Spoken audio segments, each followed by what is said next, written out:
मित्रांनो, हे आहे मुंबईतलं RTI जंक्शन। या ठिकाणी व्हिडिओमध्ये तुम्हाला एक पोलीस कॉन्स्टेबल आणि एक वॉर्डन दिसत आहे, ज्याने पिवळी टोपी परिधान केली आहे। मित्रांनो, हा वॉर्डन कुठलाही ऑफिसर सोबत नसताना सिग्नलवर उभे राहून टेम्पो अडवतो आणि त्यांच्याकडून 100-200 रुपये जमा करतो कायद्याचा धाक दाखवून।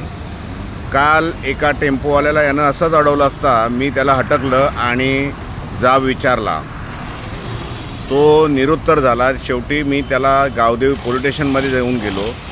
त्याने त्या टेम्पोवाल्याकडे 100 रुपये मागितले। टेम्पोवाला बोलला माझ्याकडे सुट्टे नाहीत, तर त्याने सांगितलं पंपावर जाऊन स्कॅन करा, मी पंपाच्या कॅशियरकडून 100 रुपये रोख स्वरूपात घेतो। गावदेवी पोलीस स्टेशनमध्ये गेल्यानंतर त्यांनी माझी तक्रार तर ऐकून घेतली नाहीच, मलाच उलटी सुलटी कारणं देऊन मला तिथून बाहेर पाठवण्यात आलं।